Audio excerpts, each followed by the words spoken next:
Febri memutuskan pindah ke rumah kontrakan kecil di pinggir kota karena lelah dengan hiruk-pikuk kosan sebelumnya. Rumah itu tampak sepi, agak tua, dan terletak di ujung gang sempit yang jarang dilalui orang. Tapi harganya murah. Terlalu murah untuk ukuran rumah dengan 2 kamar, dapur, dan ruang tamu. Saat pertama kali melihat rumah itu, ada hawa aneh yang menyelimuti.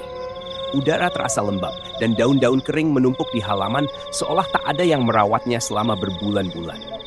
Pemilik rumah, seorang pria tua bernama Pak Surya, menatap Febri dengan pandangan yang tak bisa ia artikan.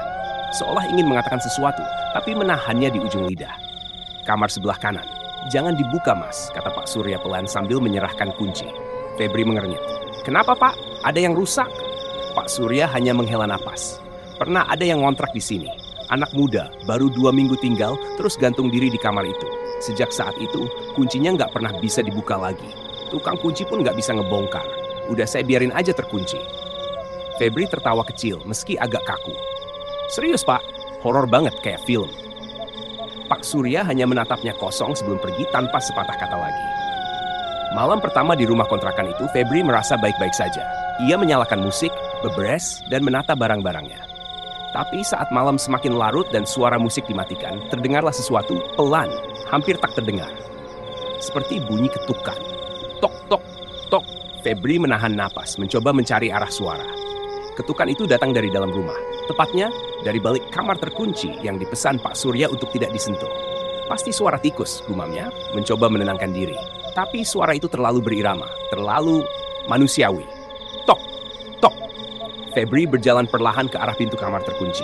Ia berdiri di depannya, dingin menjalar dari lantai ke ujung tengkuk.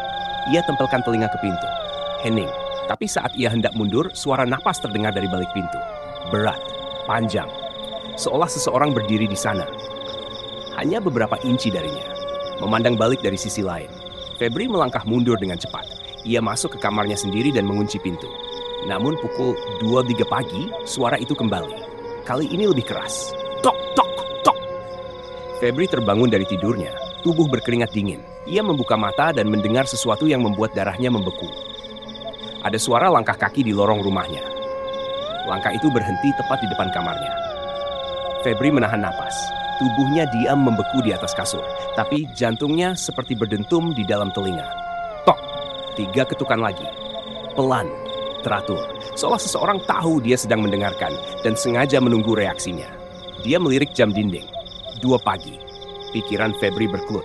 Apa aku buka pintunya? Atau tetap di sini sampai pagi? Ketukan itu tak terdengar lagi, tapi sesuatu yang lain justru muncul. Suara gesekan kuku di permukaan kayu pintu. Perlahan. Mengerik. Menggoreskan ketakutan langsung ke tulang belakangnya. Febri melompat dari kasur dan meraih sapu besi di sudut ruangan. Ia berjalan pelan ke arah pintu, menahan napas tiap langkah. Dia tempelkan telinganya. Tak ada suara, tak ada siapa-siapa. Dengan satu hentakan, Febri membuka pintu. Kosong. Lorong rumah gelap, hanya cahaya dari lampu ruang tamu yang remang menyapu sebagian bayangan. Tapi yang membuatnya tercekat adalah pintu kamar yang terkunci itu kini terbuka. Febri ingat betul, pintu itu terkunci sejak awal. Bahkan Pak Surya bilang tak ada yang bisa membukanya. Tapi malam ini, celah pintunya menganga sedikit, memperlihatkan ruangan gelap yang seharusnya tidak bisa diakses. Tangannya gemetar. Tapi entah kenapa, rasa penasaran mendorong langkahnya. Ia maju. 1 langkah, 2 langkah, dan berdiri di depan pintu kamar yang terbuka itu. "Halo?" Suaranya serak, lemah. Tak ada jawaban. Febri dorong pintunya perlahan. Berderit nyaring, suara engsel berkarat seperti jeritan seseorang yang kesakitan. Kamar itu kosong. Tidak ada furnitur, tidak ada kasur. Hanya 1 jendela tertutup tirai kusam dan tas tali tambang tua tergantung dari paku di langit-langit. Tali itu menggantung lemas, tapi ada bekas tarikan kuat di tengah simpulnya. Febri menelan ludah. Seluruh tubuhnya menolak untuk masuk lebih jauh, tapi matanya terpaku pada noda gelap di lantai. Seperti bekas darah yang sudah lama mengering, membentuk bayangan aneh yang menyerupai tubuh manusia. Tiba-tiba, suhu ruangan turun drastis. Napas Febri mulai beruap. Ia melangkah mundur, dan saat itulah ia melihatnya. Bayangan hitam berdiri di pojok kamar. Sosok itu tinggi, lehernya miring tak wajar dan wajahnya tidak terlihat. Hanya lubang gelap di tempat seharusnya mata dan mulut berada. Febri membeku, ingin teriak, tapi tak ada suara yang keluar. Sosok itu melangkah, 1, 2 langkah. Wah! Pintu tertutup sendiri dengan keras, mengurung Febri di dalam kamar itu. Lampu mati, gelap total, dan dari belakangnya terdengar napas kasar. Panas, dekat sekali. Kemudian bisikan itu datang. Aku nggak mau sendirian di sini. Dalam kegelapan kamar yang dingin dan lembab itu, Febri berdiri membatu. Napas di tengkuknya, panas, basah, dan berat terus terasa. Bisikan itu menggaung lagi di telinganya. Aku nggak mau sendirian di sini. Suara itu bukan milik manusia. Terlalu pelan, serak, dan terdengar seperti berasal dari kerongkongan yang rusak. Febri menggenggam sapu besi erat-erat. Tubuhnya gemetar, tapi ia tahu satu hal pasti. Jangan balik badan. Ia menggertakkan gigi, mencoba mengatur napas. Tapi langkah di belakangnya mulai terdengar. Tap, tap, pelan. Menyusuri lantai kamar yang dingin. Mendekat, Febri nekat. Dengan mata terpejam, ia memekik dan membalikan badan sambil mengayunkan sapu besi. Kosong. Tidak ada siapa-siapa. Ruangan gelap total, bahkan cahaya dari luar tak bisa menembus.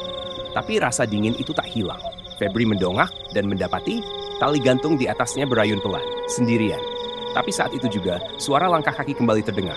Bukan di kamar, melainkan di atap rumah. Seperti seseorang berjalan bolak-balik. Kadang berhenti tepat di atas kepala Febri, kadang berpindah ke ruang tamu. Lalu, duk! Sesuatu jatuh di lantai ruang tamu. Berat, menghentak. Febri menahan napas. Ia meraba pintu, menggedor-gedor. Buka! Buka anjing! Teriaknya. Tapi pintu tetap terkunci rapat, seolah tak pernah memiliki gagang atau kunci. Seolah rumah ini telah menelannya. Tiba-tiba, suara itu datang dari sudut kamar.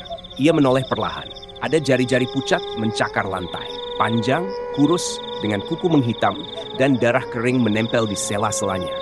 Jari itu merangkak keluar dari celah di bawah lemari tua. Disusul mata. Sepasang mata kosong melotot ke arah Febri. Tak berkedip, seolah marah karena terganggu. Febri merangkak mundur. Punggungnya membentur dinding. Lalu, lemari tua itu perlahan terbuka sendiri. Dari dalam muncul sesosok wanita. Bergaun putih lusuh, rambut panjang menutupi wajah, dan leher yang patah hingga kepalanya menggantung di sisi bahu. Ia menunjuk Febri. Kamu yang masuk kamarku. Tiba-tiba semua lampu menyala. Pintu kamar terbuka. Sosok itu menghilang seketika, seolah ditelan cahaya. Febri merosot di lantai, tubuhnya basah oleh keringat. Napasnya memburu. Tapi sebelum ia bisa bangkit, ia melihat sesuatu yang membuatnya tak bisa bergerak. Jejak kaki basah, panjang, berantakan, menuju keluar dari kamar dan berhenti tepat di depan kamarnya yang lain. Dan dari balik pintu kamarnya sendiri terdengar lagi, tok, tok. Febri terpaku menatap pintu kamarnya sendiri. Jejak kaki basah berhenti di depan pintu itu dan suara ketukan kembali menggema. Tok, tok, tok. Tapi kali ini ketukannya tok, tok, tok, tok, tok. Seolah makhluk di balik pintu itu semakin tak sabar untuk masuk. Febri memundurkan diri perlahan menjauhi pintu itu. Tapi kemudian gagang pintu bergerak sendiri, memutar, naik turun, ditarik, didorong. Dia mencoba masuk. Febri buru-buru mengunci kembali pintu kamar yang tadi terkunci sendiri. Ia menyeret lemari kecil dan menjadikannya pengganjal pintu. Detik itu juga semua suara berhenti. Tak ada ketukan, tak ada gerakan. Hening. Febri berpikir cepat. Ia ambil ponselnya, ingin menelepon seseorang siapapun. Tapi tak ada sinyal. Layar hanya menampilkan satu tulisan yang membuat bulu kuduknya berdiri. No network, no escape. Ponselnya mati mendadak, padahal masih 70% baterai. Tiba-tiba lampu di seluruh rumah kembali padam. Gelap lagi. Febri meraba-raba mencari lilin atau senter. Tangannya menemukan korek di saku. Dengan tangan gemetar, ia menyalakannya. Cahaya kecil dari api korek menyala samar. Tapi saat cahayanya mulai stabil, ada wajah. Tepat di belakang cermin kecil di meja rias. Wajah seorang wanita. Leher terpuntir, mata melotot, darah menetes dari sudut mulut. Dan dia tersenyum. Korek mati. Gelap kembali. Febri berteriak dan merangkak ke pojok ruangan. Saat matanya menyesuaikan kegelapan, ia sadar cermin itu berembun dari dalam. Dan di permukaannya terbentuk tulisan dengan jari. Biarkan aku masuk. Febri menutup matanya, menunduk dan mulai berdoa. Apapun yang terlintas di benaknya. Tapi suara napas di belakangnya kembali. Dekat. Sangat dekat. Begitu dekat hingga ia bisa merasakan helaannya di telinganya. Kenapa kamu buka pintuku, tapi nutupin pintumu? Bisikan itu membuat darah Febri membeku. Dengan refleks, Febri bangkit dan membuka pintu kamarnya dengan tenaga penuh dan terpental. Lorong rumahnya berubah. Bukan lagi lorong dengan dinding tua, Tapi lorong panjang tak berujung dengan semua lampu padam kecuali satu cahaya remang di ujungnya. Dan di sana berdiri sosok wanita itu. Menunduk, tangan menjuntai. Kepalanya bergerak pelan, menoleh ke arah Febri. "Kamu harus gantiin aku." Dan sosok itu mulai berlari ke arahnya. Febri menjerit, menutup pintu dengan keras. Tapi sebelum bisa mengunci, tangan pucat menyelip dari celah pintu berusaha memaksa masuk. Tangan itu pucat, dingin, dan berlumur darah kering menyusup dari celah pintu yang hampir tertutup. Kukunya panjang, hitam, dan bergerak-gerak liar seperti makhluk kelaparan. Febri menjerit, mendorong pintu dengan seluruh tenaganya. Tapi tangan itu kuat, seolah tulang-tulang di balik kulit busuknya tak akan pernah patah. "Pergi! Pergi anjing!" teriak Febri sambil menghantam tangan itu dengan gagang sapu besi. Tangan itu perlahan mundur, mencakar lantai, mencoret dinding, meninggalkan bekas hitam berasap, seolah kulit rumah pun jijik disentuh olehnya. Brak! Pintu akhirnya tertutup penuh. Terkunci. Febri jatuh terduduk. Napasnya tercekat. Ia menggigil hebat. Lalu, tiba-tiba hening. Terlalu hening. Sampai beri, ia menoleh. Suara itu datang dari dalam kamarnya. Bukan dari pintu. Bukan dari luar. Dari lemari pakaiannya sendiri. Febri menatap lemarinya. Perlahan pintu itu bergetar, seperti ada yang bergerak dari dalam. Lalu dengan suara desit lambat, pintu lemari terbuka. Kosong. Hanya beberapa baju yang tergantung. Tapi, ada bayangan di dalam lemari itu. Bayangan seseorang yang tidak terlihat di dunia nyata, hanya bisa dilihat dari sudut mata. Febri memicingkan mata, lalu menyadari sesuatu yang sangat salah. Bayangannya sendiri tidak memantul. Tak ada refleksi dirinya di kaca lemari. Namun ada refleksi sosok lain berdiri di belakangnya. Sosok wanita berambut panjang, gaun putih kotor, dan kepala yang tergantung lemas seperti hampir putus dari leher. Febri membalik badan. Kosong. Namun suara itu kini datang dari mana-mana. Bisikan, tangisan, jeritan, campur aduk. Aku mati di kamar itu. Kepalaku masih terasa berat. Kamu punya tubuh yang bisa kupakai. Febri mundur, menabrak meja. Cermin jatuh dan pecah. Salah satu pecahan cermin menunjuk ke tempat tidurnya. Febri menoleh dan darahnya mengalir deras ke wajah. Ada mayat. Dirinya sendiri, tergeletak di kasur. Matanya terbuka, mulut ternganga dan lehernya terikat tali gantung. Febri memegang lehernya sendiri. Tidak ada tali. Dia hidup. Atau dia pikir dia masih hidup. Tiba-tiba tubuh yang di kasur itu bergerak. Kepalanya menoleh ke arah Febri. Matanya melotot, lalu tersenyum dengan wajahnya sendiri. Kalau kamu udah lihat ini, kamu nggak bisa keluar dari rumah ini. Semua lampu mati. Febri menjerit keras, dan saat lampu berkedip sebentar, dia tak lagi sendirian di kamar. Ada 4 sosok berdiri di sudut ruangan. Tak ada wajah, hanya rongga hitam menganga di tempat mata dan mulut mereka. Mereka merangkak, perlahan, mendekat, membawa suara napas berat dan satu kata berulang-ulang. Tukar, tukar, tukar. Febri membeku. 4 sosok itu terus merangkak mendekat. Tubuh mereka seperti dipenuhi luka bakar, kulit mengelupas, dan tulang menjulur dari daging yang busuk.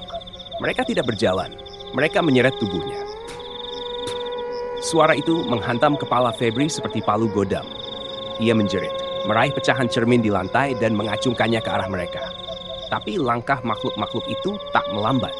Saat satu dari mereka sudah hampir menyentuh kaki Febri, tiba-tiba suara lonceng kecil berdentang dari luar jendela. Semua makhluk itu berhenti. Febri menoleh. Dari celah tirai tampak sosok bayangan berdiri di luar. Tidak tinggi, mungkin seorang anak kecil. Tapi kepalanya tidak proporsional, terlalu besar. Dan ia membawa lonceng perak kecil.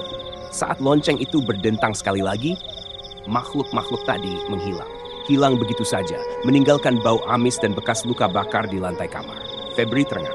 Ia hampir pingsan. Tapi rasa penasaran mengalahkan rasa takut. Siapa anak itu? Ia membuka jendela perlahan, dan anak itu tidak ada. Hanya halaman kecil yang kosong. Tak ada jejak, tak ada suara. Febri menarik napas, tapi saat ia menutup jendela kembali, ia melihat cermin yang pecah di lantai mulai menyusun dirinya sendiri. Retakan-retakan itu menyatu, membentuk bayangan samar. Bayangan sebuah ruangan dengan 4 orang yang tergantung di langit-langit berjejer saling membelakangi.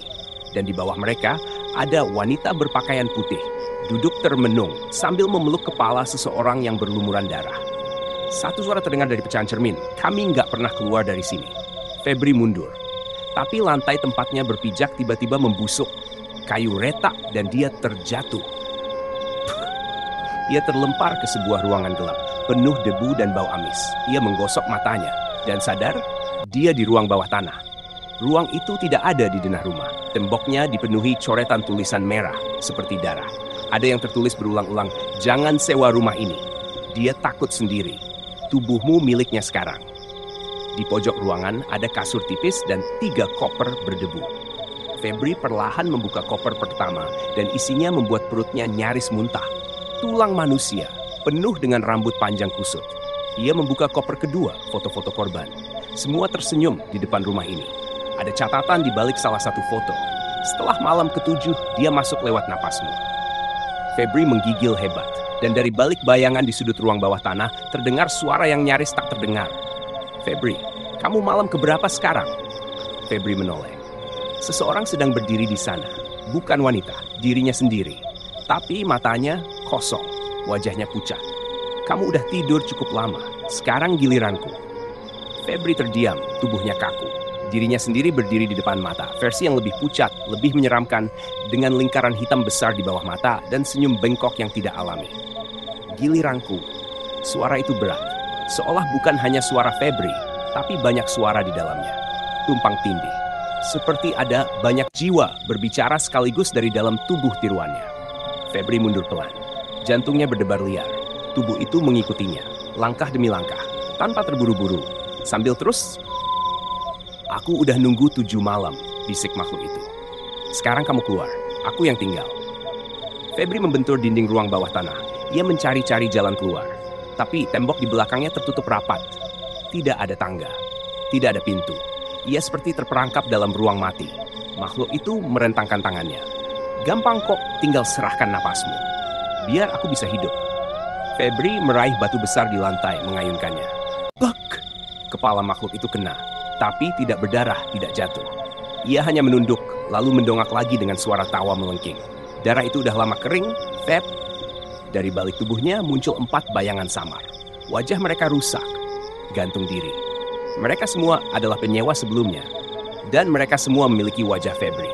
Febri tak bisa menahan jeritanya. Ia berlari ke pojok ruangan, mencakar tembok dengan tangan kosong. Tapi dinding itu seperti terbuat dari daging yang basah dan hangat. Setiap cakarannya mengeluarkan cairan hitam. Dan dari celah itu muncul tangan-tangan kecil yang mencoba menariknya masuk. "Jangan lawan," suara itu lagi. "Kamu yang terakhir." Lalu, dari balik kegelapan, lonceng perak berdenting. Cik, cik! Cahaya muncul di tengah ruangan. Sosok anak kecil itu kembali. Tapi kini wajahnya terlihat jelas, mata kosong. Kulitnya pucat, mulutnya dijahit. Ia menunjuk ke arah Febri, lalu ke salah satu tembok. Febri dalam kepanikan mengerti maksudnya. Ia berlari ke sana, menghantam tembok itu dengan seluruh kekuatannya. Tembok itu retak. Retakan membentuk sebuah pintu. Febri menendangnya. Dari balik pintu itu muncul terowongan gelap. "Lari!" Suara anak itu terdengar di dalam kepalanya, bukan dari mulut, tapi langsung merasuk. Sebelum dia masuk sepenuhnya, Febri terjun masuk. Terowongan itu sempit, berlendir, seperti kerongkongan raksasa. Suara-suara jeritan menghantam dari segala arah. Nama-nama disebut, doa-doa digumamkan. Dan di ujung terowongan, cahaya.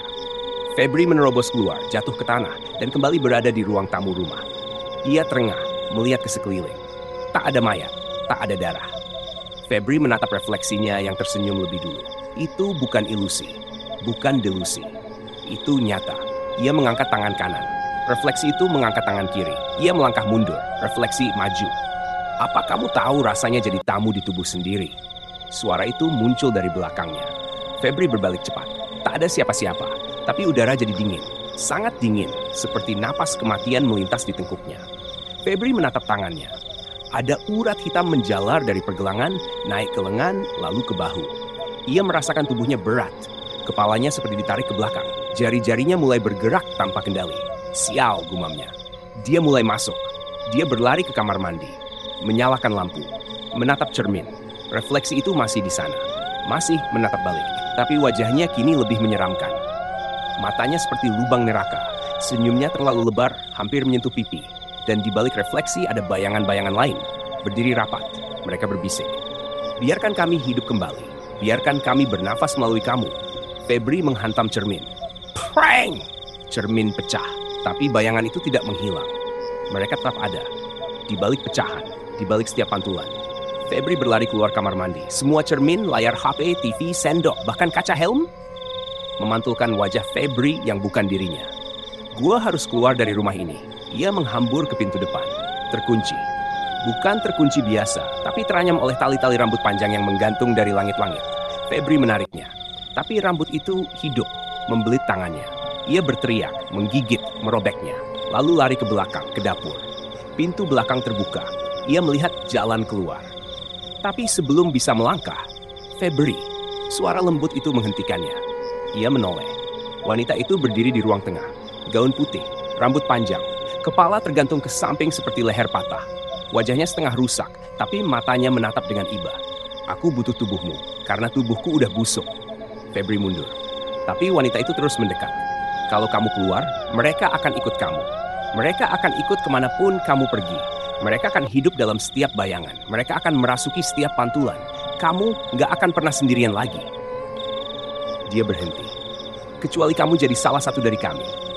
Febri menjerit, berlari keluar tanpa pikir panjang. Begitu melewati pintu dapur, dunia seperti berputar. Langit menjadi merah tua. Suara-suara terdengar dari segala arah. Jeritan, doa, suara tawa anak-anak yang penuh luka.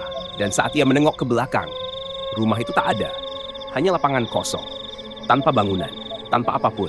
Seolah rumah itu tak pernah ada di dunia nyata. Febri terduduk. Napasnya tersengal. Ia menangis. Tapi tak tahu kenapa. Yang pasti, di pantulan air got di dekatnya. Dia tersenyum. Tapi tubuhnya tidak. Febri tidak tidur malam itu.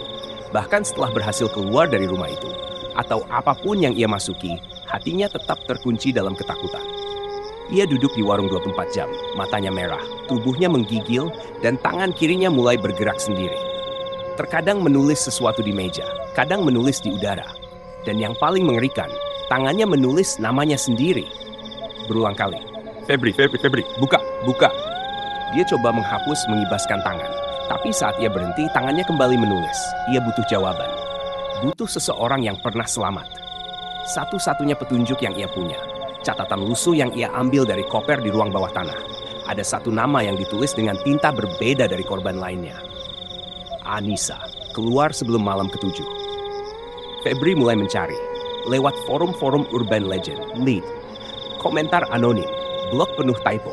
Sampai ia menemukan satu artikel tua dari blog horor tahun 2017. Aku menyewa rumah di Jalan Semangka itu, tapi cuma sempat 5 malam. Waktu malam ke-6, aku mimpi ditarik dari mulutku sendiri. Aku kabur jam 3 pagi tanpa sempat bawa barang. Sekarang tanganku sering nulis sendiri. Nisa S. Febri tak buang waktu. Ia cari nama lengkapnya lewat data lama, sosial media, dan akhirnya menemukan akun dengan nama Nisa Sawitri. Foto terakhirnya tahun 2016. Lokasi terakhir, Panti Rehabilitasi Jiwa Taman Kasih, Karawang. Siang harinya, Febri ke sana. Panti itu sunyi, jauh dari kota, penuh bangunan tua dengan cat mengelupas dan bau obat yang menyengat.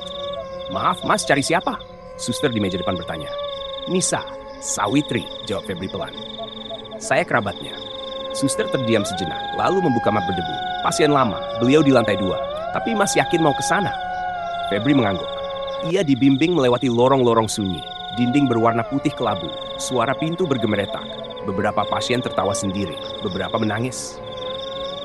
Berdiri membelakangi tembok seperti dihukum oleh sesuatu yang tak kelihatan. Akhirnya suster berhenti di depan kamar 211. Di dalamnya duduk seorang wanita tua berambut acak mengenakan gaun rumah menatap jendela. Nisa, ini ada tamu, kata suster. Wanita itu tak bereaksi. Febri mendekat perlahan. Nisa, bisiknya. Wanita itu tiba-tiba menoleh cepat, tatapannya kosong, lalu perlahan berubah tajam. Kamu dari rumah itu. Suara Nisa serak, tapi penuh ketegasan. Dari Jalan Semangka, dari rumah si ibu. Ia mendekat mencengkeram lengan Febri. Dia udah di dalam kamu kan? Febri mengangguk gemetar. Aku cuma mau keluar, aku mau bebas. Nisa menggeleng cepat. Tidak ada yang bebas, tidak ada yang bisa kabur. Kita cuma bisa menunda, kecuali kamu siap tukar tubuh dengan dia. Atau ia berhenti, matanya berkaca-kaca. Atau kamu menemukan anaknya. Anaknya, tanya Febri. Nisa menarik napas panjang. Ibu itu bukan bunuh diri. Dia dibunuh bersama keempat anaknya. Tapi satu anaknya belum pernah ditemukan. Dan sampai anak itu ditemukan, ibunya akan terus mencari tubuh baru. Mencari napas baru, termasuk lewat kamu. Febri menunduk. Tangannya kini menulis lagi. Aku mau tubuhmu, Febri. Nisa mencengkeram wajah Febri. Cari anak itu, dia kuncinya. Tapi hati-hati kalau kamu nemuin dia duluan sebelum ibunya. Ia menelan ludah. Dia akan bunuh kamu. Febri tak bisa tidur setelah pertemuan dengan Nisa. Kepalanya penuh suara, tangannya semakin liar. Setiap malam ia mimpi tersedot ke dalam dirinya sendiri, seperti dirinya adalah lubang, bukan tubuh. Ia kembali mencari. Nama ibu yang disebut Nisa berdasarkan arsip lama rumah itu adalah Sri Wahyuni. Wanita 42 tahun yang ditemukan gantung diri di ruang belakang bersama 4 anaknya. Satu tali kosong ditemukan tergantung di sudut, tapi tanpa tubuh. Anak 5 hilang. Sampai hari ini, Febri menuju lokasi lama rumah Sri Wahyuni. Kini tanah itu sudah jadi ruko kosong. Tapi di belakangnya masih ada kebun kecil, tertutup ilalang tinggi dan pagar seng berkarat. Ia melewati semak, menemukan fondasi bata tua, bekas kamar, bekas tangga, dan di salah satu sudut, bekas sumur. Sumur itu sudah ditutup kayu dan dicor setengah. Tapi udara dari dalamnya dingin dan bau amis, seolah tanah itu menyimpan bau darah yang belum kering. Tangannya menulis sendiri lagi di lantai sumur. Aku di sini. Febri menatap sekeliling, merasa dilihat, merasa diintai. Dan benar dari balik semak muncul anak kecil. Bocah laki-laki sekitar 8 tahun. Bajunya kusam, kakinya tanpa alas. Wajahnya pucat, tapi matanya bersinar hitam pekat. Febri, ucap bocah itu tanpa suara. Bibirnya bergerak, tapi udara seolah diam. Aku yang kamu cari kan? Febri mengangguk perlahan. Nama kamu siapa? Tanyanya, suara bergetar. Aku gak punya nama lagi, jawab si anak. Ibuku udah buang aku ke dalam sumur sebelum gantung diri. Aku gak sempat ikut mati. Tiba-tiba langit berubah gelap. Angin membeku. Dan dari belakang sumur, ibu itu muncul. Gaun putihnya berlumuran darah. Matanya bolong.